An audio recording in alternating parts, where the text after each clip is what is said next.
Halo, selamat sore. Assalamualaikum warahmatullahi wabarakatuh. Ya, terima kasih semua teman-teman sudah bergabung ya. Halo, Mas Daniel. Suara saya cukup jelas gak ya, Mas? Suaranya jelas dok. Oke, baik. Nah, sudah mulai bergabung teman-teman. Terima kasih semua sudah bergabung sore ini ya. Seperti yang sudah kita janjikan ya, hari ini atau sore hari ini kita akan mengadakan acara IG Live ya, ngobrol-ngobrol santai aja ya.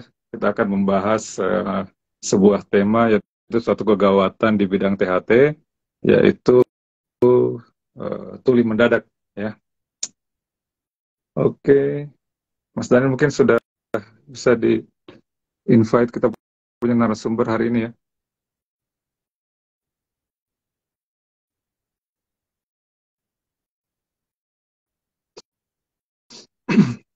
Nah, teman-teman yang sudah bergabung itu disiapkan pertanyaan ya teman-teman ya. Kita hari ini menghadirkan seorang narasumber dokter THT juga ya.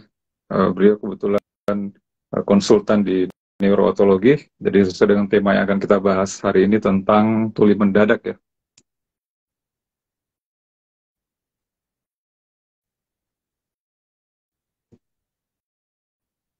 Mbak Yunis Sirita bagi lato-lato. Wah, nggak ada ini kayaknya. Ada yang bawa lato-lato nggak sore ini teman-teman? Ini masih pada puasa nggak sore ini ya? Mudah-mudahan masih segar semua. Kita ngabuburit bareng-bareng sore ini. Dokter Yanwar, selamat sore. Terima kasih sudah bergabung.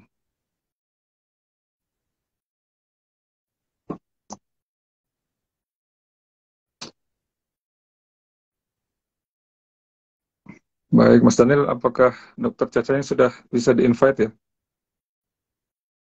Sebelum bergabung. Sebentar ya dok.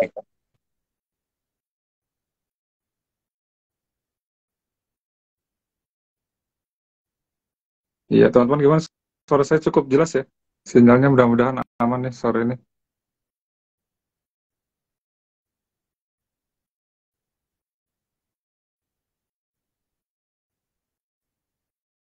Oke, jadi ini mungkin acara kita masih dalam rangka Hari Pendengaran Sedunia, teman-teman ya, atau World Hearing Day. Hari ini kita akan membahas tema tuli mendadak ya. Jadi ini suatu kegawat daruratan di bidang THT ya. Sudah jelas ya. Oke, makasih Mbak Sally ya. Terima kasih responnya.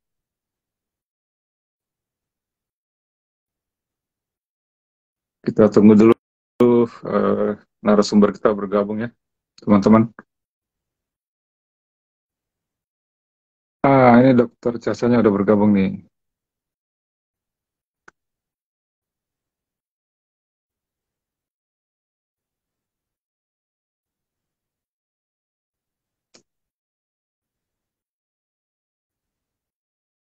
Iya, teman-teman ini gimana nih puasanya masih semangat ini hari ke berapa ya hari ini ya? Ada yang ingat nggak ini hari ke berapa ya?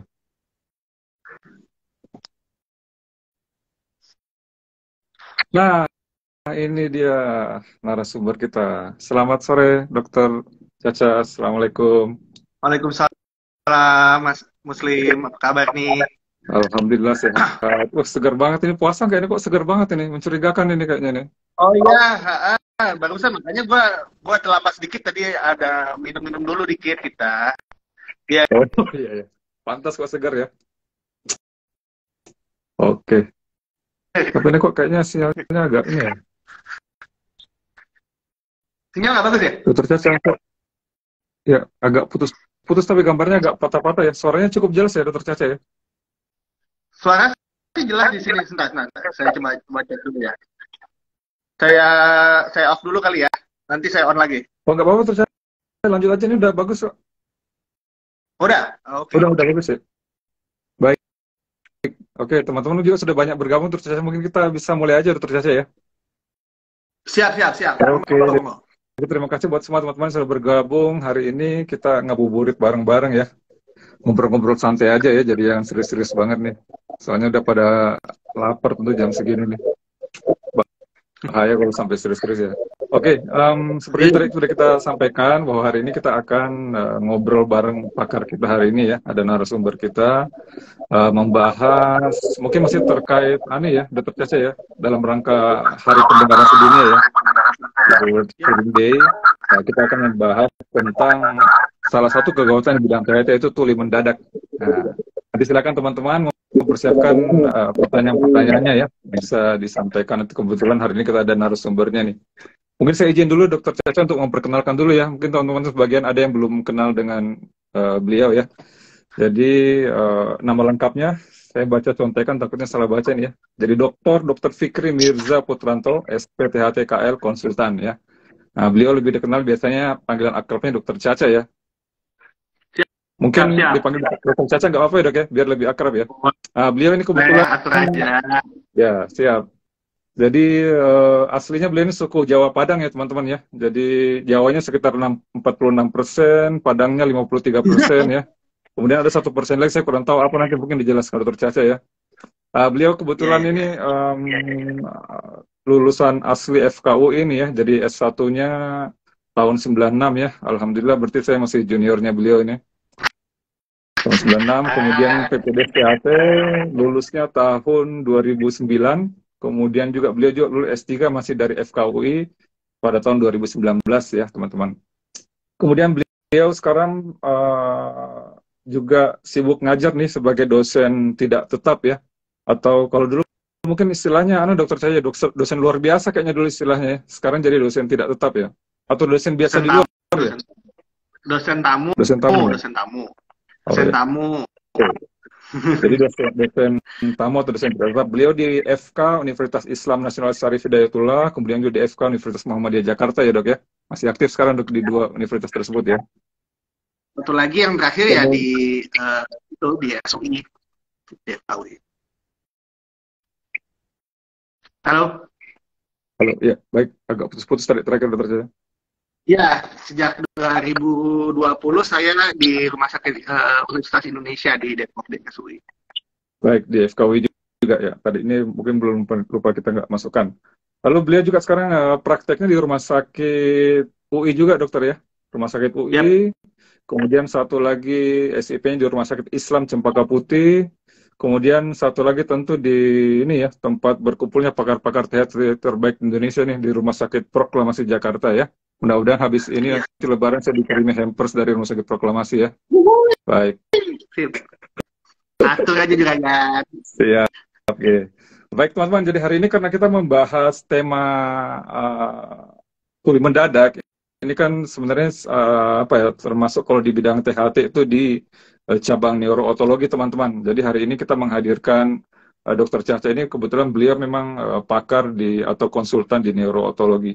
Buat teman-teman yang mungkin belum mengetahui, jadi di THT itu sebenarnya ada beberapa cabang ya. Ada namanya cabang rinologi, jadi yang perhidungan atau masalah sinus ya. Kemudian ada kalau alergi itu cabang alergi imunologi. Kemudian ada cabang otologi, ada cabang maksilofasial, jadi ada banyak ya. Mungkin ada 9 kalau nggak salah Dr. Caca ya, cabang THT itu ya. 9. Ya, oke, kita punya 9 divisi. 9 divisi, baik. Oke, selamat sore Dr. Ida dari Gunung Kidul, terima kasih sudah bergabung ya. Dr. Caca ini kebetulan pakar di bidang atau konsultan di bidang neurootologi teman-teman ya, jadi berhubungan dengan tema yang akan kita bahas sore ini. Sebelumnya mungkin Dr. Caca bisa menjelaskan sedikit ya, biar teman-teman ada gambaran. Neurootologi itu sebenarnya apa lingkupnya itu yang dibahas ada mengenai apa ya kalau di bidang THT itu ya? Jadi divisi neurotologi itu berhubungan dengan masalah-masalah gangguan pendengaran yang sifatnya biasanya di daerah telinga dalam ya. Jadi daerah telinga dalam itu termasuk di sini adalah di rumah siput gitu, kemudian pada pemeriksaan pendengaran, gangguan keseimbangan, itu dan gangguan pada saraf wajah ya, jadi facial. Jadi ada 3 yang menjadi topik utama pada bidang neurotologi. Baik, ya mungkin itu kurang lebih gambarnya teman-teman ya, jadi bidang neurotologi salah satu cabang di bidang THT. Baik, Dokter Caca, mungkin sebelum kita mulai masuk ke membahas tuli mendadak, mungkin biar ada gambaran dulu ya teman-teman. Kan sebagian audiens kita saya lihat ini banyak yang juga dari masyarakat umum ya, Dokter Caca ya. Mungkin bisa diberi gambaran sedikit Dokter Caca mengenai pendengaran. Bagaimana sih sebenarnya proses seseorang itu bisa mendengar suara, Dokter Caca? Silakan Dok. Jadi kita tuh bisa mendengar dengan bantuan telinga. Jadi suara itu harus dikumpulkan dulu dari daun telinga, kemudian masuk ke liang telinga, kemudian melewati yang disebut sebagai gendang telinga. Nah, dari gendang telinga dia akan lewat pada tulang-tulang pendengaran, baru nanti si suara tadi diubah menjadi energi listrik oleh yang disebut sebagai rumah siput atau koklea. Nah, ketika dia diubah menjadi energi listrik di dalam rumah siput tadi, baru bisa energi suara tadi, informasi pendengaran tadi dibawa oleh saraf pendengaran. Nah, informasi yang keluar dari koklea tadilah yang baru yang dilewatkan oleh saraf pendengaran, kemudian jalur jaras, namanya jaras itu artinya kayak semacam jalan ya, jalan pendengaran yang sampai ke otak, itulah yang kemudian diinterpretasi sebagai bahasa atau suara yang dibentuk oleh otak. Nah, itu kira-kira secara simpel proses suara dari luar masuk sampai ke otak kita tuh seperti itu. Baik, terima kasih Dokter Caca ya. Jadi begitu kurang lebih teman-temannya proses mendengar memang ternyata cukup kompleks Dokter Caca ya. Mungkin kalau mau menjelaskan secara detail mungkin butuh waktu sekitar 2 hari 2 malam Dokter Caca baru selesai menjelaskan ini. Jadi kita persingkat tadi ini, diberi waktu 2 menit beliau menjelaskan ya teman-teman. Oke, kemudian mengenai gangguan pendengaran sendiri Dokter Caca, itu sebenarnya ada berapa jenis ya dok gangguan pendengaran itu?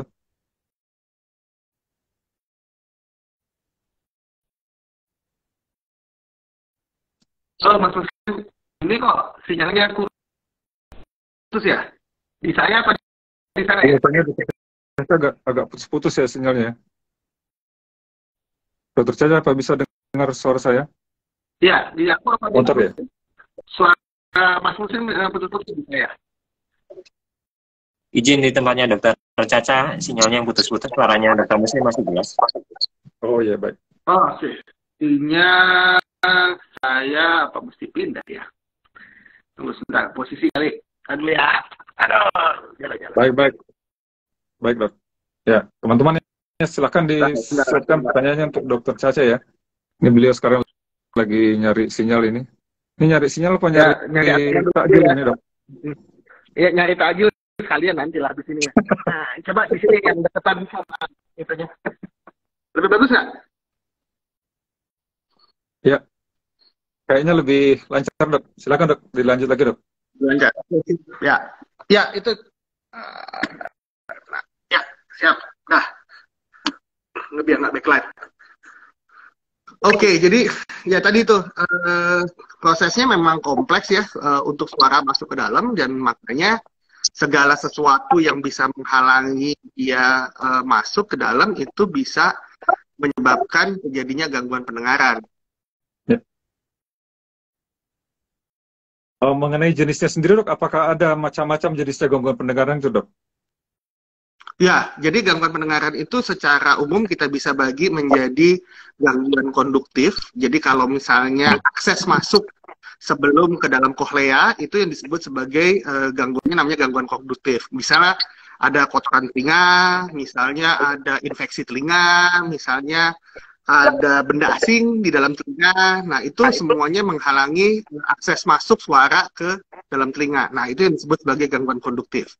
Yang satunya lagi adalah gangguan sensori dan neural. Jadi sensori neural itu artinya gangguan pada proses perubahan energi bunyi menjadi listrik, atau atau gangguan pada proses transmisi dari dalam rumah siput ke naik ke otak. Jadi ada kata-kata sensori dan ada kata-kata neural. Nah, yang di sini ya termasuk nih yang kita mau bahas sekarang pada konteks yang sensori neural adalah tuli mendadak tuh salah satu yang paling banyak terjadi dan menjadi emergensi di bidang THT. Baik ya.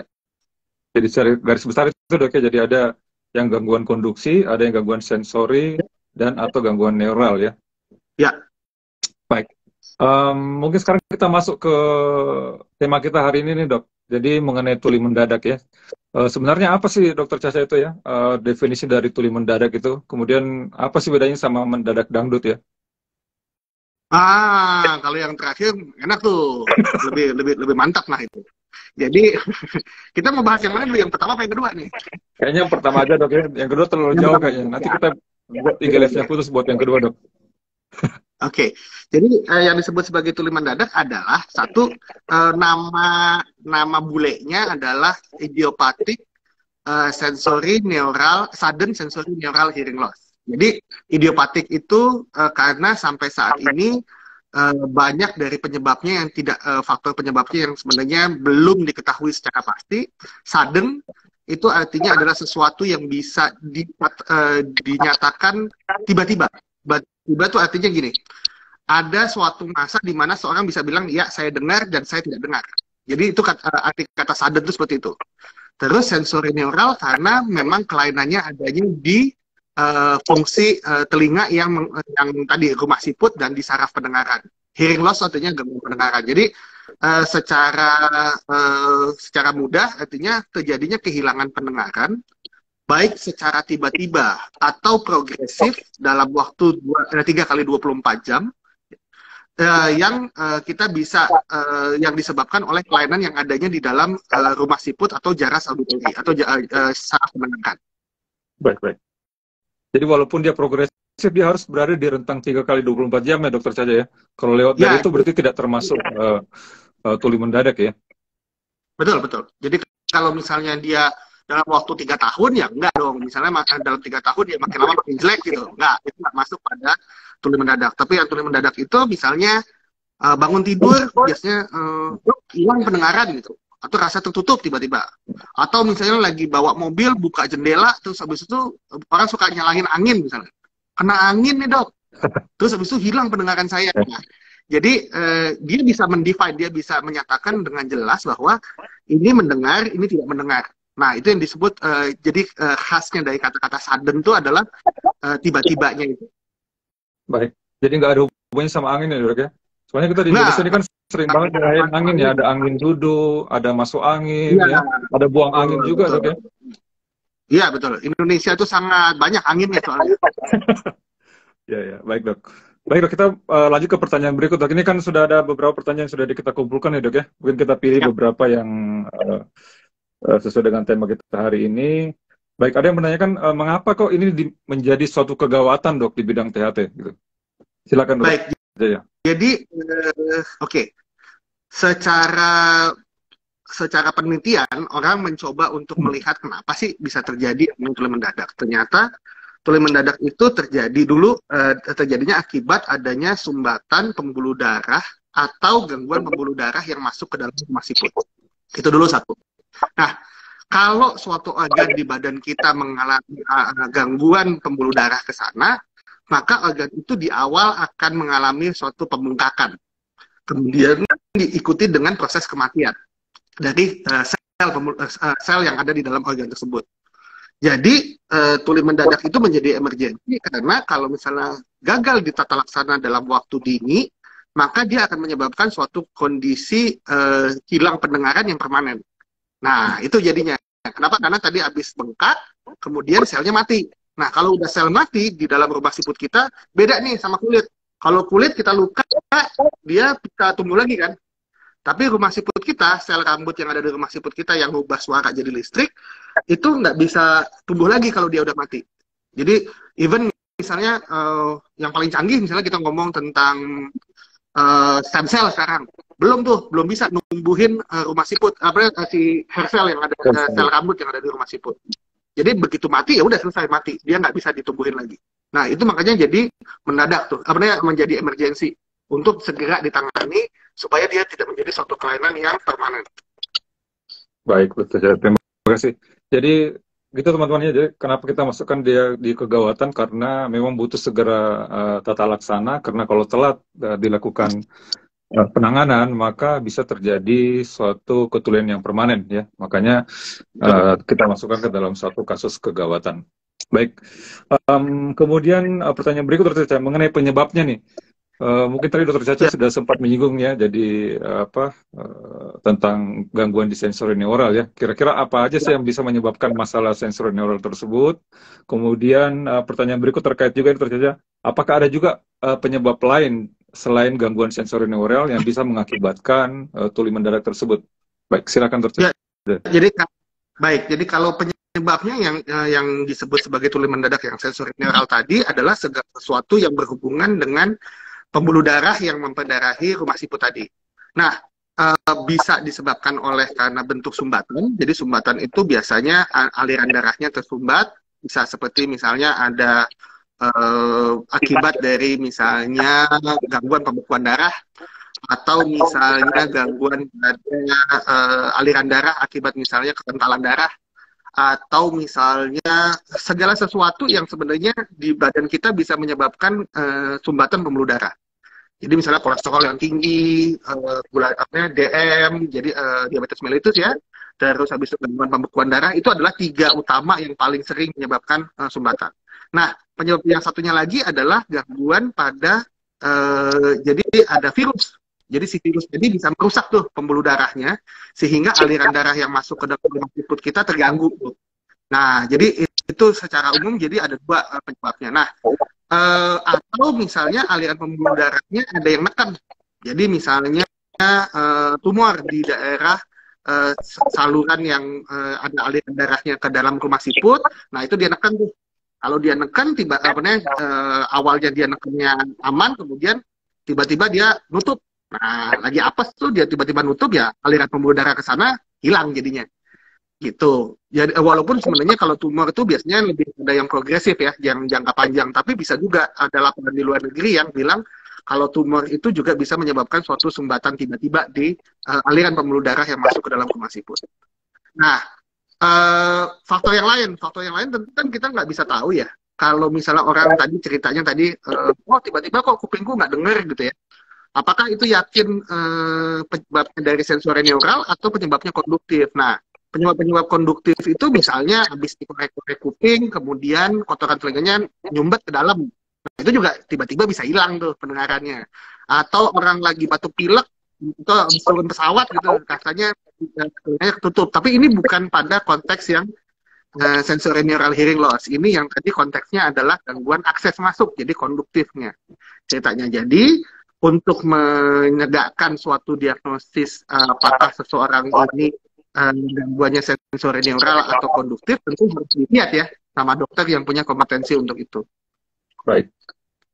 Jadi kalau dia ternyata gangguan konduktif sebenarnya tidak masuk di konteks yang kita bahas mengenai tuli mendadak ya Dokter Caca ya. Dia harus tipe yang sensorineural ya. Ya, betul. Jadi kalau yang konduktif tentu dengan ngobatin konduktifnya misalnya. Jadi jangan panik dulu nih, misalnya, waduh, kok kuping tiba-tiba nggak dengar gitu ya. Terus abis itu, wah ini saya kena tuli mendadak nih. Padahal kotoran telinganya nyumbat gitu. Abis sebelumnya dia lupa gitu, abis mandi diutek-utek kupingnya, atau misalnya abis berenang gitu, air masuk, bumpet tuh gitu. Nah, jadi yang itu ya tinggal dikeluarin kotoran telinganya bersih gitu. Itu bukan tuli mendadak. Itu bukan konteksnya tuli mendadak. Yang tuli mendadak adalah akses dari luar aja masuk ke dalam bagus, aman. Tapi di dalamnya, di rumah siputnya yang terganggu.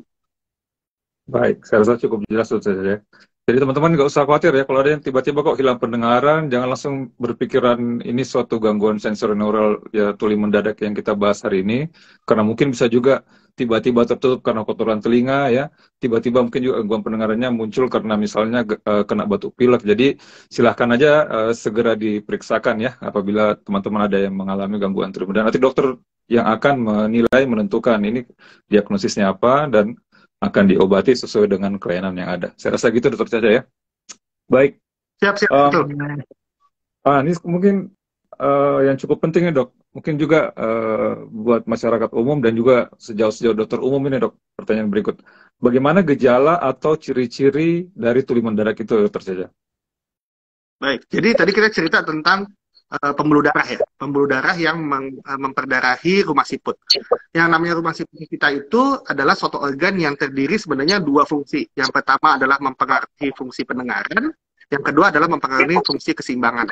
Nah, tergantung pada pembuluh darah mana yang kena masuk ke rumah siput. Kalau misalnya dia kena di pembuluh darah yang lebih besar, maka gejalanya bisa bukan hanya gangguan pendengaran tiba-tiba total, tapi disertai juga dengan gangguan keseimbangan. Jadi vertigo, wah, muntah dan sebagainya. Nah, itu kadang-kadang yang gangguan pendengarannya ketutup tuh. Jadi orang mikirnya karena vertigonya hebat, padahal sebenarnya dia juga ada gangguan pendengaran. Nah, kalau dia hanya terbatas di rumah siput, jadi pembuluh darah yang memperdarai rumah siput, gejalanya bisa bervariasi, Mas Muslim.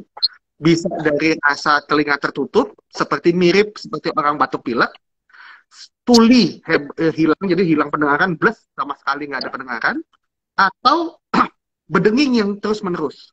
Jadi bunyi yang terus-menerus tidak hilang-hilang, bukannya setengah menit ya, kalau setengah menit katanya lagi diomongin orang gitu ya, tapi ini yang terus-menerus selama satu hari, 1 kali 24 jam gitu ya, dia terus bunyi bedenging yang hebat. Nah, itu adalah gejala dari tuli mendadak. Nah, karena apa? Karena bisa saja pembuluh darah yang kena tuh bisa saja misalnya yang memperdarahi semua frekuensi pendengaran kita, atau hanya sebagian frekuensi. Jadi kalau misalnya dia kena yang semua frekuensi, kita hilang pendengaran habis.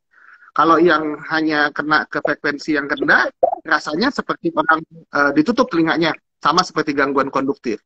Kalau yang kena ke frekuensi tinggi, dia kenanya bentuknya biasanya tinnitus tuh, bunyi bedenging yang terus-menerus. Gitu. Baik. Nah, ini mungkin bisa jadi catatan buat teman-teman sejawat dokter umum, dokter Caca ya. Karena bisa aja berarti pasien-pasien tuli mendadak ini sebenarnya datang tidak dengan keluhan hilang pendengaran. Bisa aja dia datang dengan keluhan telinganya mendenging yang sangat mengganggu, atau mungkin datang dengan keluhan vertigo yang hebat ya dokter Caca ya. Jadi mungkin perlu jadi betul, dan tentunya tadi di kata-kata suddennya nih, Mas Muslim. Tiba-tiba. Ya. Ya, tiba-tiba. Jangan ceritanya misalnya, oh ya dok, makin lama makin kencang gitu. Oh enggak, itu bukan. Jadi kuncinya adalah di kata-kata tiba-tiba. Itu muncul tiba-tiba. Sedikit mengenai vertigo ini dokter Caca, dia juga kayaknya menjadi suatu keluhan yang bisa kita tandai. Apakah mungkin nanti pasien ini bisa sembuh dengan lebih baik, atau prognosisnya lebih baik atau lebih buruk ya dengan ada vertigo atau tidak ada vertigo dokter Caca?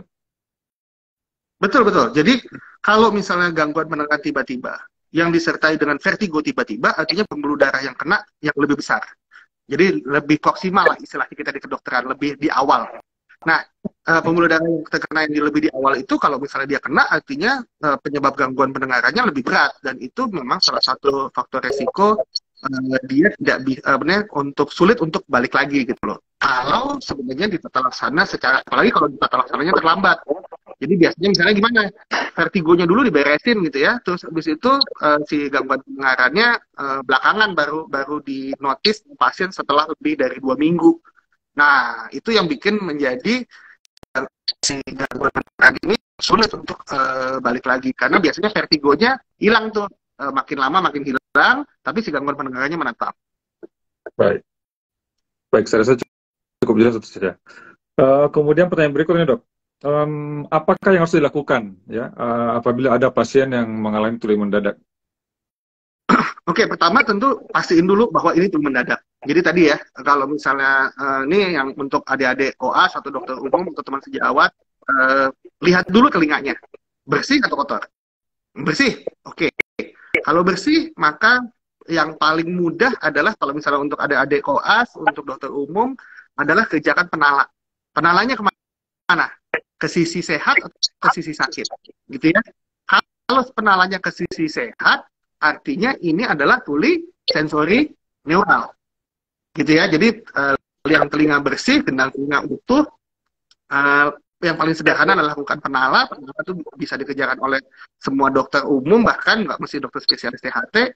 Lihat penalanya ke arah mana, ke sisi sehat, sisi sakit. Begitu penalanya ke sisi sehat, wah, ini tuli sensori neural. Dan sebenarnya teman-teman dokter umum bisa ngasih obat untuk kasus tuli mendadak di kondisi awal, karena obatnya di awal itu cuma pemberian obat-obatan kortikosteroid.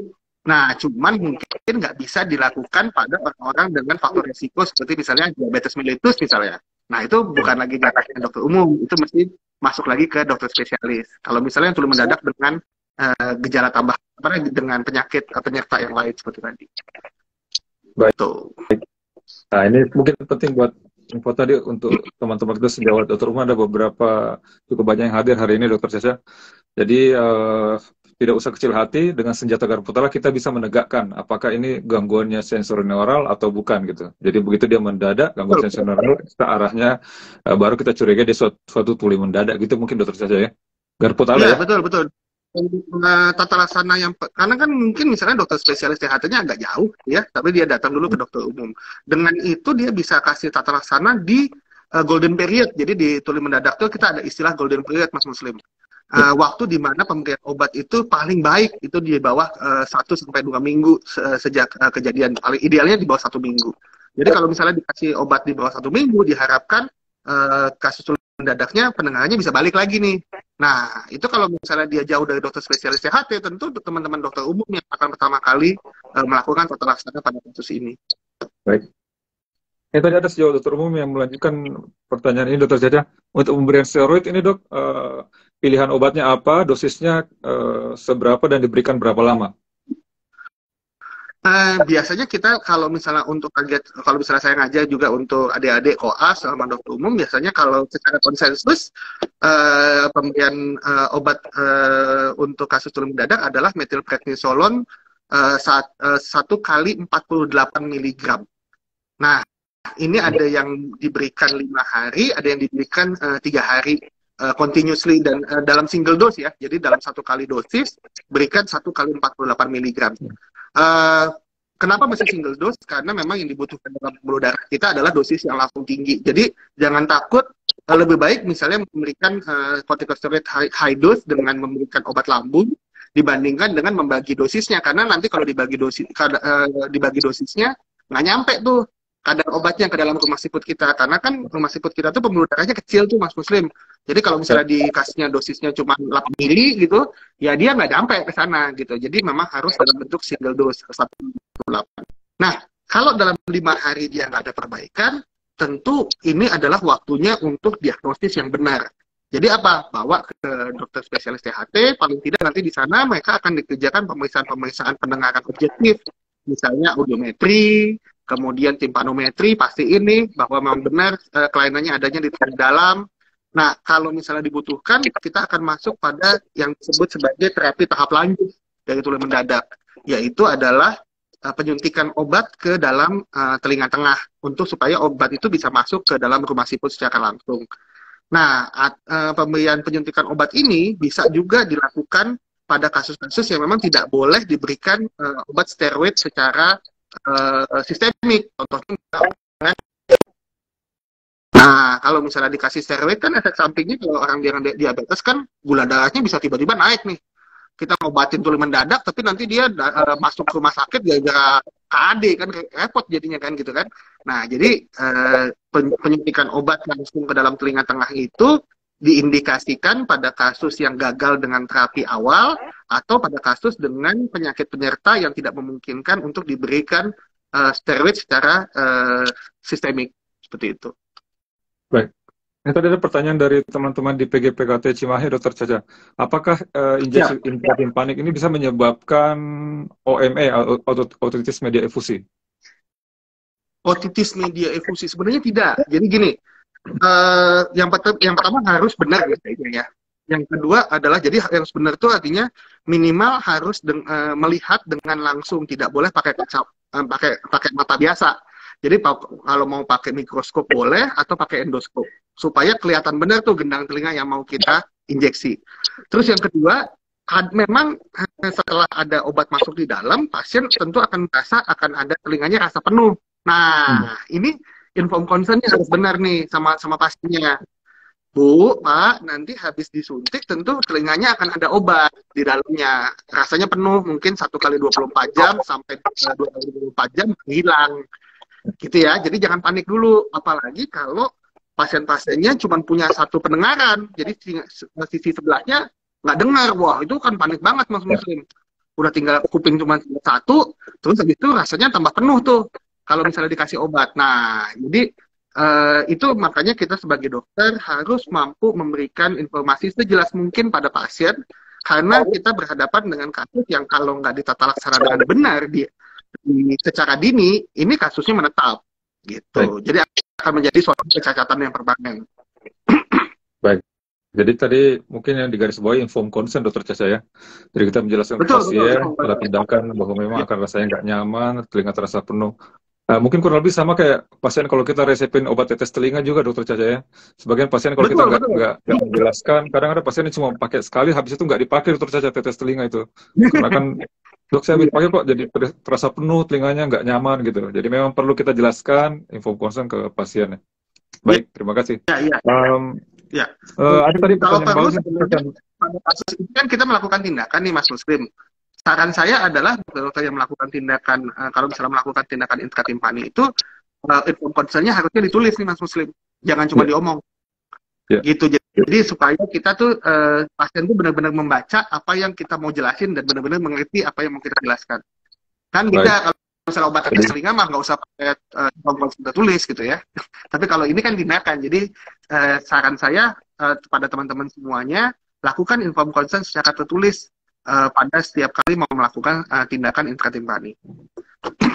Berarti menjadi catatan terutama buat sejawat-sejawat THT yang mungkin melakukan tindakan walaupun mungkin dikerjakan di poli mungkin tindakannya tapi tetap harus ada inform consent tertulis ya Dokter saya. Jadi jangan lupa betul. Jadi mungkin juga pengingat buat saya sendiri. Terima kasih Dokter Caca. Tadi ada pertanyaan bagus nih Dok mengenai pembelian methylprednisolone. Tadi saya lupa siapa namanya agak lewat. Apabila kita pengen mendapatkan high dose, bagaimana bila methylprednisolone kita belikan injeksi intramuskular atau intravena? Jadi daripada memberikan oral, kita berikan aja injeksi gitu. Gimana itu Dok? Baik, kalau secara konsensus jadi ada beberapa konsensus dunia untuk tata laksana tuli mendadak. Kalau konsensusnya dari American Academy sebenarnya tidak ada indikasi untuk pemberian intravena. Tapi kalau misalnya kita ambil konsensus di beberapa negara-negara di Eropa, pada kasus-kasus yang tuli mendadak yang menyebabkan gangguan pendengaran lebih dari 70 dB, jadi ambang dengarnya lebih dari sensorineural lebih dari 70 atau 80 dB, mereka memberikan intravena nih Mas Muslim. Biasanya 500 mg di drip dalam NaCl. Itu jadi pasiennya tahu. Cuma kalau misalnya pada kasus-kasus ini tentu hati-hatinya pada kasus-kasus yang memang ada gula darahnya yang nggak stabil nih. Kita mesti kerjasama sama bagian penyakit dalam supaya penyakit dalam nanti mengontrol kalau misalnya terjadi kenaikan gula darah di sana. Jadi sebenarnya kontraindikasi banget enggak, tapi harus ada kerjasama dengan penyakit dalam untuk supaya kalau gula darahnya naik, mereka nanti akan berikan insulin. Jadi biasanya pada kasus-kasus ini mesti dirawat kalau memang kita memberikan intravena. Baik. Jadi mungkin memang harus rawat inap ya kalau kita memberikan intravena ya. Dengan perhitungan tadi mungkin kalau memang gangguannya di atas 70 desibel, kita pertimbangkan mungkin untuk itu Dok ya. Sesuai dengan konsensus dari Eropa ya. Baik. Mas Daniel mungkin kalau bisa membaca pertanyaan di kolom pertanyaan silahkan bisa ditampilkan ya, soalnya yang bisa buka Mas Daniel kayaknya nih. Pertanyaannya di kolom pertanyaan. Baik Dok, kemudian ini pertanyaan terkait prognosis Dok. Sembuh atau tidaknya itu seperti apa sih Dok sebenarnya? Tadi selain mungkin dokter sudah menjelaskan bahwa kecepatan penanganan itu mungkin termasuk yang utama. Selain itu apakah ada faktor-faktor lain yang bisa menentukan pasien ini sembuh apa tidak gitu? Baik, yang pertama tadi kecepatan penanganan. Jadi kalau misalnya kita tata laksana dengan benar dalam waktu yang cepat, kurang dari 1 minggu, itu tentu tingkat prognosisnya lebih. Yang kedua adalah berapa besar gangguan pendengarannya. Jadi kalau misalnya di audiometri nih, kalau gangguan pendengarannya istilahnya sudah lebih dari 90 dB, jadi 100 dB atau lebih, berdasarkan penelitian, itu tingkat keberhasilannya cuma 10-20% Mas Muslim. Tapi kalau misalnya dia tipenya yang low tone, jadi yang cuma rasanya kayak ketutup gitu telinganya, itu tingkat keberhasilannya bisa sampai 50-60%. Nah, jadi tergantung memang waktu di awal gangguan pendengarannya itu sangat berat atau dia masih bisa dideteksi adanya sisa pendengaran. Nah, yang ketiga tadi tuh ada gejala penyerta nggak? Misalnya kayak vertigo hebat. Jadi kalau misalnya vertigo hebat, tentu resiko dari gangguannya ini memang lebih resikonya menetap. Nah, satu lagi tuh Mas Muslim adalah tuli mendadak tuh bisa terjadi pada anak-anak loh. Ya Nah, nggak ini dewasa aja ya? prosesnya ya bukan hanya dewasa. Jadi tuli mendadak tuh bisa terjadi pada anak-anak. Biasanya walaupun jarang, tapi biasanya menyertai kejadian infeksi virus. Gitu. Jadi dan anak-anak kadang-kadang susah tuh untuk ngomong. Jadi misalnya infeksi virusnya apa? Misalnya kayak gondongan tuh. Jadi misalnya kita pernah dapat kasus habis gondongan sembuh dalam waktu 2 minggu, terus pendengarannya hilang. Nah, si pasien anaknya kadang-kadang mungkin nggak ngomong sama orang tuanya, jadi baru ngomong setelah 1 minggu. Iya nih, kupingku kok yang sebelahnya nggak dengar atau berdenging terus gitu. Nah, itu juga termasuk pada, nah itu salah satu faktor yang menyebabkan juga si tuli mendadak itu dia kalau pada anak dia lebih sulit untuk disembuhkan dibandingkan pada orang dewasa. Baik, ya mungkin saya juga sempat mengalami beberapa kali ketemu pasien seperti itu. Jadi ketahuinya malah setelah beberapa tahun setelah kejadian gitu. Karena memang Iya, gangguan tuli mendadak ini kan sebelah telinga ya Dokter Caca, sehingga mungkin anak ini iya, untuk komunikasi sehari-hari juga masih bisa, sehingga orang tuanya tidak mencurigai juga ya bahwa ada gangguan pendengaran gitu. Sehingga pada anak-anak mungkin betul. lebih sulit ya Dokter Caca ya. Iya, betul. Ya, pada kasus yang kami yang pernah dapat kasusnya itu bahkan ada yang sampai dua-dua sisi Mas Muslim hilang pendengaran. Jadi ceritanya dia ada gondongan sembuh, gondongannya sembuh, kemudian tiba-tiba hilang pendengaran dua-dua sisi. Nah, kalau nggak salah waktu itu nggak balik tuh pendengarannya. Jadi memang yang gangguan yang tuli mendadak yang disebabkan oleh virus ini, kalau dari penelitian memang prognosisnya lebih jelek dibandingkan dengan yang disebabkan oleh gangguan pembuluh darah yang sifatnya sumbatan tadi, kayak tadi ya, gangguan pembuluh darah dan sebagainya tadi. Baik. Seberapa besar Dok gangguan tuli mendadak yang bisa kena 2 telinga ini? Oh, jarang banget sebenarnya. Gangguan pendengaran yang terjadi pada 2 telinga itu biasanya bisa terjadi ya tadi tuh pada anak-anak pasca infeksi virus, atau sebenarnya yang hati-hati juga adalah gangguan pendengaran yang akibat pasca meningitis. Jadi misalnya ada infeksi virus di otak, nah kemudian dia, jadi ini baru saya dapat kasus nih, kemarin kita dapat kasus dari Cirebon Mas Muslim. Jadi anak demam tinggi, kemudian kejang, terus dirawat kan, begitu selesai rawat, bilang pendengarannya dua-duanya hilang sama Dua-duanya ya? sekali hilang. Kemudian dipakaikan alat bantu dengar nggak bisa tuh. Nah, terus akhirnya terpaksa kita lakukan operasi ya. Jadi kalau misalnya dia sudah menetap, pilihan terakhirnya kan operasi implan koklea. Nah, waktu saya lakukan operasi, di dalam rumah siputnya sebagian udah jadi tulang. Serem banget. Jadi kalau misalnya terlambat itu operasi dikerjakan, udah nggak ada yang bisa dikerjain lagi sama sekali. Karena rumah siputnya jadi klasifikasi, jadi penulangan. Nah, itu bukan kasus tuli mendadak, tapi itu adalah kasus sensory neural hearing loss yang terjadi setelah infeksi virus sebenarnya. Gitu. Jadi hati-hati tuh pada kadang-kadang, makanya saya ngomong juga sama teman-teman sejawat anak yang biasanya megang pasien dengan kejang gitu ya. Kalau misalnya habis itu tolong ditanyain tuh sama pasiennya, ada gangguan pendengaran atau tidak. Gitu loh. Kalau misalnya ada gangguan pendengaran, lakukan pemeriksaan-pemeriksaan yang dibutuhkan supaya memastikan bahwa ini sesuatu yang aman atau sesuatu yang emergensi. Baik. Secara sini informasi sangat bermanfaat terus saja. Dok, mengenai pengobatan itu sendiri, kapan kita menentukan bahwa pengobatan kita yang kita lakukan konservatif ini tidak membuahkan hasil dan kemudian kita melanjutkan untuk atau merencanakan mengerjakan implan koklea? Berapa lama jarak pengobatan dikerjakan, Dok?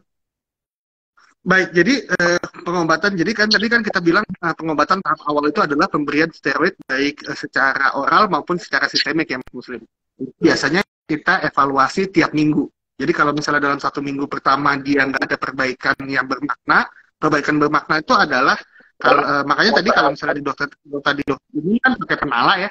Kalau di kita kan evaluasinya dokter THT pakai audiometri nih. Jadi kita lihat audiometrinya naik nggak lebih dari 15 dB. Jadi kalau misalnya dia naik lebih dari 15 atau 20 dB, kita anggap bahwa itu perbaikannya bermakna. Terusin aja obatnya. Tapi kalau misalnya dia nggak perbaikan lebih dari 20 dB, ini artinya perbaikannya dia tidak bermakna atau dia perbaikannya parsial. Jadi sedikit gitu ya, hanya perbaikan. Kita harus masuk ke tata laksana lebih lanjut, yaitu tadi kalau misalnya di atasnya steroid oral atau sistemik, maka intratipani masuknya. Nah, evaluasi lagi juga itu sekitar 1-2 minggu. Kalau misalnya dia tidak ada perbaikan, ada beberapa literatur di luar yang sekarang melakukan namanya transtimpani. Jadi gendang telinganya kita insisi, kemudian kita langsung lihat masuk ke dalam. Nah, kapan dinyatakan suatu gangguan pendengaran itu sebagai permanen? Kalau dia terjadi sudah lewat dari 1,5 bulan sampai 3 bulan. Jadi biasanya kayak tadi saya operasi, itu biasanya kita lewat dari 3 bulan. Jadi udah lewat dari 3 bulan, pendengarannya tidak tambah baik, artinya memang ini sesuatu yang permanen. Jadi pilihannya bukan lagi pengobatan, tapi adalah rehabilitasi. Nah, tergantung sisa pendengarannya. Kalau pendengarannya masih ada sisa bisa pakai alat bantu dengar, tentu kita pakai alat bantu dengar biasa. Tapi kalau gangguan pendengarannya sangat berat, tentu kita nggak bisa pakai alat bantu dengar nih. Kita terpaksa mesti pilihannya adalah alat bantu dengar yang ditanam. Ya, itu tadi yang tindakan operasi tadi. Nah, itu jadi makanya konsekuensinya dari tulang mendadak itu kan banyak banget ya. Tadi kita udah cerita ya. Seakan-akan ringan tuh di awal, cuman hilang aja pendengarannya. Tapi konsekuensinya bisa sampai kecacatan, bisa sampai tindakan operasi, dan sebagainya. Gitu. Baik. Kemudian ada pertanyaan tadi yang dok terkait masih terapi ya. Jadi pemakaian implan koklea itu apakah masih bisa dok dikerjakan apabila kasusnya sudah terjadi mungkin beberapa tahun lewat gitu? Apakah masih bisa dilakukan pemasangan implan koklea dok? Oke, jadi misalnya nih kejadian nih ada pasien mengalami hilang pendengaran tiba-tiba gitu ya. Kemudian sudah diobatin deg-degan, gagal gitu ya. Nah, tergantung sebenarnya pada sisa pendengarannya dan sisi yang sebelahnya. Jadi implan koklea itu diindikasikan pada kasus di mana terjadi tuli sensorineural sangat berat dua sisi yang tidak lagi bisa dibantu pakai alat bantu dengar. Itu yang pertama, itu indikasi mutlaknya di sana. Dua sisi ya? Indikasi kedua adalah kalau misalnya cuma terjadi satu sisi, bisa nggak dilakukan implan? Bisa saat ada tinnitus yang sangat mengganggu. Jadi kalau Mas Muslim pegang kasus tuli mendadak, kadang-kadang yang terganggu pasien itu bukan karena tulinya tuh. Yeah. Kalau udah makin lama, sebelahnya masih bagus kan. Gitu. Tapi itu tuh tinnitusnya yang hebat banget, kayak bunyi gerinda di dalam telinga kan. Yeah. Nah itu yang mengganggu banget dan bikin orang nggak bisa kerja tuh. Nah, hanya pada kasus itulah implan koklea pada single side deafness, pada tuli mendadak, pada ketulian satu sisi diindikasikan sebenarnya yang paling kuat indikasinya di situ. Jadi justru tujuannya implan kokleanya justru bukan untuk pendengarannya menjadi tujuan kedua, tapi dia bisa mendengar, tapi karena beda sama kanan kiri tetap yang paling dominan di sisi yang sehat. Nah, tapi dengingnya yang terus-menerus hebat tadi bisa dihilangkan dengan proses implantasi. Baik. Gitu. Nah, berapa lama dari waktu itu ya biasanya kita yang namanya fungsi jaras auditori itu masih bisa dipakai dengan baik kalau misalnya dia hilang dalam waktu sekitar 5 tahun sampai 10 tahun. Gitu ya. Jadi misalnya hari ini tuli mendadak, kemudian dia menetap gangguan pendengarannya lewat dari 3 bulan, terus dalam waktu 5 tahun itu sebenarnya masih bisa dipakai. Kalau misalnya kita lakukan implantasi koklea, itu jalur pendengarannya itu masih bisa dipakai. Kalau lebih dari itu gimana? Ya tadi cuman tahu ada atau tidak ada bunyi, tapi tidak bisa di otaknya nggak bisa memproses bunyi itu apa. Berarti antara 5 sampai 10 tahun ya dok ya? Kurang lebih ya? Ya. Baik. Mas Daniel, tolong bisa dibantu kalau misalnya ada pertanyaan di kolom pertanyaan yang bisa dimunculkan ya. Silakan. Nanti sambil kita usahakan bisa dijawab. Lanjut lagi dok. Jadi masih mengenai pengobatan tadi dok ya. Kita ngabuburit nih, agak lapar jadinya ya. Oh iya, sengaja ini dok. Makanya. Tapi kan tadi udah ngopi dok. Oh gitu ya. Ini dok, ada Gimana, tadi gimana? pertanyaan tentang oksigen hiperbarik.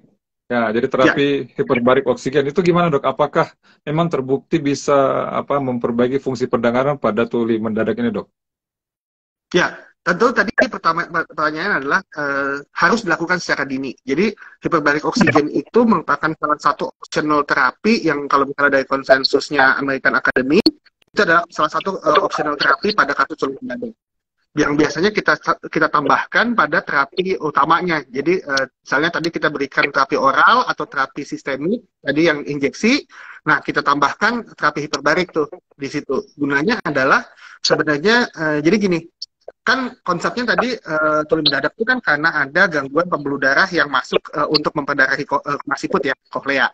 Nah, kalau misalnya pembuluh darahnya kejepit karena ada sumbatan, tentu oksigen sama makanan nggak bisa masuk ke dalam kan. Nah, hiperbarik ini dia membuat oksigennya tadi bisa terlarut di dalam darah, nggak perlu dibawa oleh hemoglobin. Sehingga si oksigen tadi bisa langsung masuk dalam rumah siput. Jadi diharapkan dengan oksigen bisa masuk dalam rumah siput, yang tadinya sel-selnya tadinya bengkak karena sumber pembuluh darahnya nggak ada dan oksigennya nggak ada, bisa tetap balik lagi itu. Jadi konsepnya sebenarnya begitu. Nah, tapi kalau misalnya dikerjakan dalam kondisi yang terlambat, sama aja, nggak bisa balik juga karena sudah terjadi kematian sel di sana tadi. Ya, jadi mungkin kuncinya tadi harus sedini mungkin ya dok ya dilakukan Ya, terapi tersebut ya. Karena kalau ya. sudah lewat Jadi kalau juga bulan percuma ya dok dikerjakan. hiperbarik ya nggak bisa, apa namanya, umumnya nggak perbaikan. Baik. Izin ini membacakan pertanyaan dari Ustadz Anton Kristanto nih dok. Kalau saya nggak bacakan nanti saya takut kualat ini. Ya baik, nanti kita masuk itu dikutuk seumur hidup kita. Kutuk nanti kalau ya. Pertanyaan dari Dr. Iya. Anton Kristanto ini dari Dr. Tiati Boyolali yang pindah ke Solo ya. Bagaimana Ya. dengan injeksi kortikosteroid intratimpani? Adakah komplikasi atau resiko medis yang mungkin terjadi jika dilakukan injeksi kortikosteroid intratimpani tersebut? Silakan Dr. Caca. Baik. Ya, jadi gini, setiap tindakan, makanya yang namanya konsensus, semua konsensus yang cerita tentang tuli mendadak menempatkan injeksi intratimpani itu sebagai terapi second line atau terapi kedua, bukan terapi pertama, Mas Muslim. Kenapa? Karena setiap tindakan yang kita lakukan pada badan pasien tentu punya risiko. Risiko yang pertama apa? Risiko yang pertama adalah kalau kita mengerjakannya salah, tidak hati-hati, tentu gendang telinganya robek, gitu ya. Itu risiko pertama. Tapi gendang telinga robek sebenarnya bisa balik lagi kan. Kalau misalnya dia karena trauma, dia bisa nutup lagi sebenarnya telinga robek. Yang kedua adalah yang harus kita kasih tahu sama pasien tadi tuh, rasa tidak nyaman karena ada obat di dalam telinga. Jadi rasa penuh dan sebagainya. Nah, yang jarang terjadi adalah gangguan. Jadi pasien mengalami vertigo yang menetap. Jadi menetap itu maksudnya waktu kita suntik itu biasanya pasien dalam waktu 10 detik 20 karena itu adalah respon badan kita, rumah siput kita ketika ada obat masuk ke dalam. Nah, tapi harusnya itu selesai tuh dalam waktu sekitar 20 detik pertama tuh. Jadi sambil nungguin, nah itu udah hilang tuh sebentar si pasiennya. Nah, tapi ada beberapa kasus yang vertigonya menetap, bisa sampai 3 jam atau bahkan sampai lebih dari itu. Nah, itu kita makanya kalau saya mengerjakan intratimpani, yang pertama adalah saya pasti akan ngomong sama pasien jangan sendirian, harus ada yang nemenin. Ya, jadi kalau misalnya karena memang kalau misalnya walaupun ini kasusnya jarang banget, jadi kalau misalnya dari 100 mungkin cuma 1 atau 2. Tapi kalau misalnya kejadian kita nggak enak banget tuh sebagai dokter, karena dia gangguan vertigonya menetap di situ, dan tapi walaupun dia biasanya hilang dalam waktu 1 sampai 3 jam tuh dia hilang tuh biasanya. Dikasih obat minum, terus nanti dia hilang. Tapi kan kalau misalnya dia lagi keliengan kan nggak lucu kalau misalnya dia susah pulang kan. Kecuali kalau Mas Muslim memang pengen modus nemenin pasien pulang, nah itu sih beda lagi ceritanya. Gitu ya. Tapi paling nggak harus ditemenin, dan waktu kita menjelaskan juga harus ada. Tadi itu juga gunanya kenapa dia masih ditemenin, waktu kita menjelaskan harus ada saksinya si keluarganya gitu. Jadi bukan kan pasien kita lagi nggak bisa dengar dengan baik ya. Kalau kita ngejelasin sama dia doang kan susah gitu. Jadi harus ada keluarganya yang ikut nungguin, ya benar bahwa sudah dijelaskan seperti ini gitu. Baik. Jadi saran saya, tentu ada setiap tindakan tuh tentu ada risiko side effect atau komplikasi, tapi kita harus jelaskan itu sama keluarga dan pasien bahwa ini adalah pilihan karena pasien tidak respon dengan tanda awal. Tuh. Baik. Saya Sudah diperhatiin tuh. jelas menjawab pertanyaan dari dokter. Mas Muslim tuh, yang nanya tadi. Yang nanya tadi Ustadz Anton Kristanto, saya rasa sudah cukup jelas jawabannya dokter Caca ya. Ya. Kita lanjut pertanyaan berikutnya dok ya. Waktunya udah agak mepet soalnya nih. Masih ada sekitar 269 pertanyaan nih dok. Alhamdulillah. Mengapa kok tuli mendadak itu kebanyakan hanya terjadi pada satu telinga dok? Mengapa tuli mendadak kebanyakan hanya terjadi pada satu telinga? Ya, sebenarnya karena memang pembuluh darah telinga kita itu adalah pembuluh darah yang kecil ya. Jadi terjadinya sumbatan itu memang by accident. Jadi bukan pembuluh darah yang besar di mana dia mudah untuk terjadi clotting. Jadi biasanya memang hanya terjadi pada satu sisi. Nah, cuman kalau misalnya seseorang sudah mengalami tuli mendadak pada satu sisi, kemudian sekian tahun yang akan datang dia kena lagi pada sisi sebelahnya, itu juga salah satu faktor risiko kalau misalnya di beberapa jurnal menyatakan faktor risiko untuk sulit untuk dia sembuh tuh. Karena artinya dia punya underlying disease, ada penyakit penyerta yang menyebabkan si pembuluh darah itu gampang mengalami sumbatan. Gitu. Jadi memang rata-rata satu sisi. Kalau dia dua sisi itu umumnya pengalaman saya adalah virus ya. Jadi dia bukannya karena pembuluh darahnya tersumbat, tapi karena ada virus yang masuk lewat tadi tuh contohnya tadi lewat cairan otak, dia masuk ke dalam telinga, kemudian hilang dua-duanya. Karena kan cairan otaknya kan sama tuh masuk ke dua-dua sisi telinga kan. Nah dia hilang tuh dua-duanya. Tapi kalau yang karena sumbatan pembuluh darah, umumnya pengalaman saya cuma satu sisi. Baik. Saya sudah menjawab pertanyaan tadi ya. Kemudian ini ada pertanyaan dok. Dok, saya rencana mau daftar polisi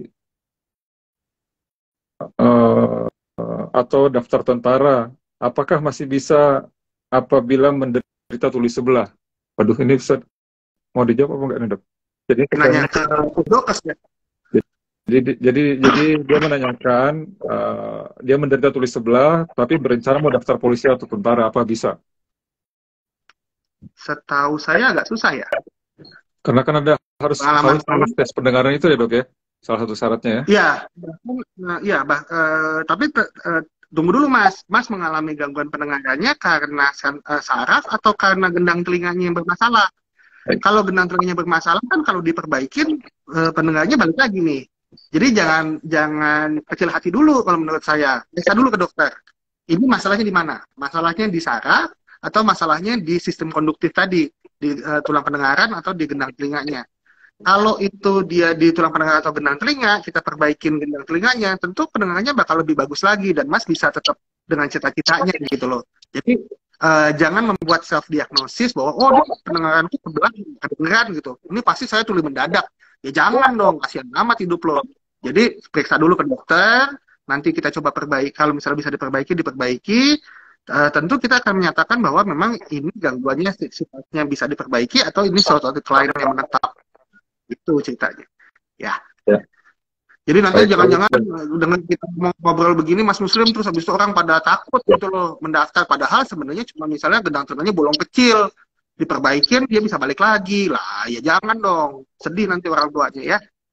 Ya, tadi bagi yang bertanya, silakan ya langsung diperiksakan dulu aja ya. Jangan-jangan malah cuma serumen ya dok ya. Jangan cuma serumen dibersihkan, dikeluarin, jadi bisa dengar. Iya, jadi self diagnosis tuh jahat tuh kalau kayak gitu. Baik, terima kasih dokter Caca pencerahannya ya. Berlanjut ke pertanyaan berikutnya dok. Dok, kebetulan ayah saya penderita DM dan juga sudah didiagnosis oleh dokter THD tuli mendadak. Sebenarnya seberapa persen sih orang yang menderita diabetes mellitus itu yang menderita tuli mendadak? Jadi pertanyaan tentang DM ini dok.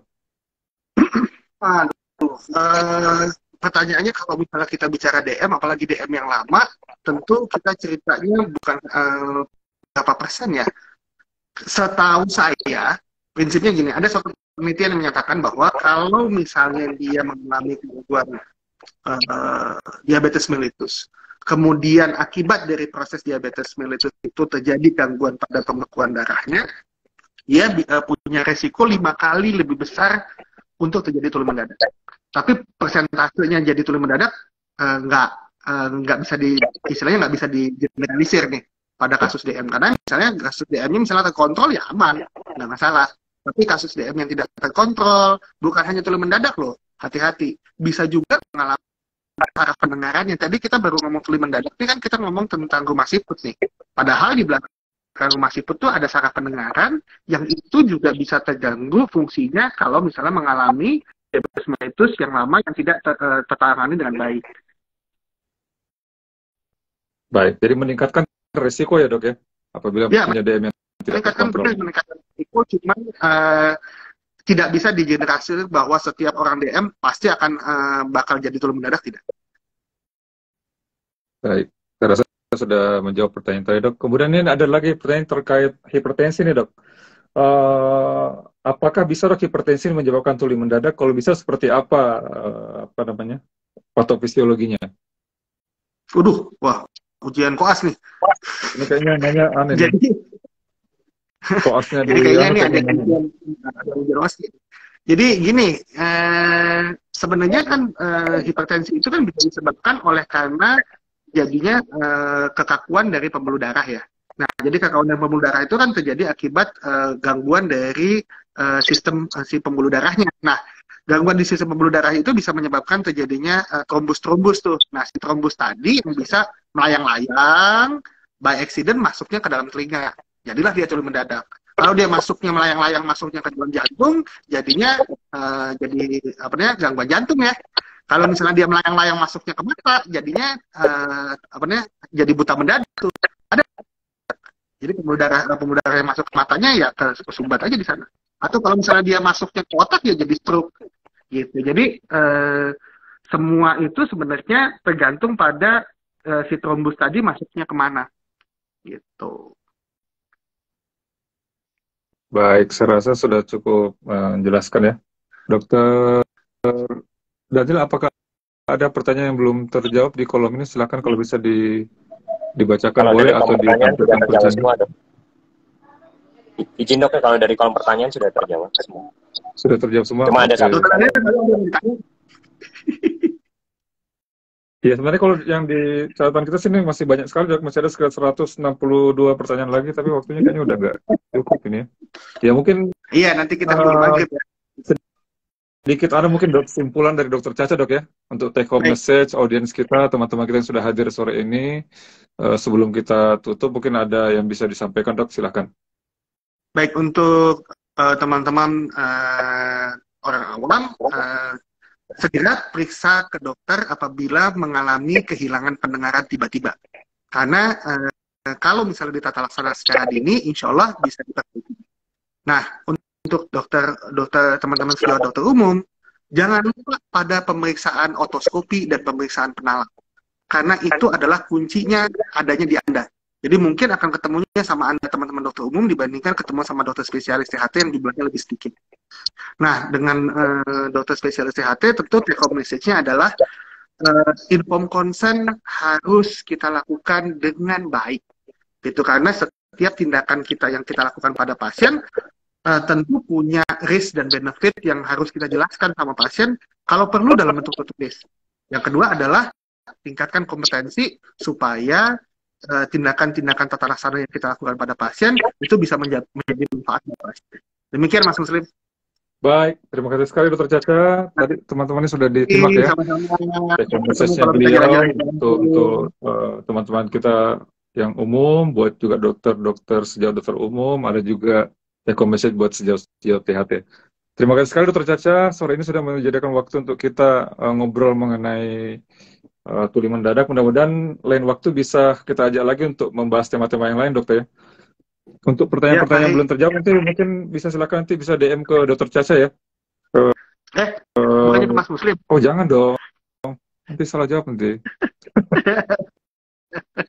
Baik, terima kasih semua sudah hadir sore ini. Buat teman-teman yang berpuasa, selamat menjalankan ibadah puasa, selamat berbuka puasa sebentar lagi. Terima kasih sudah hadir teman-teman koas, teman-teman dokter umum semuanya.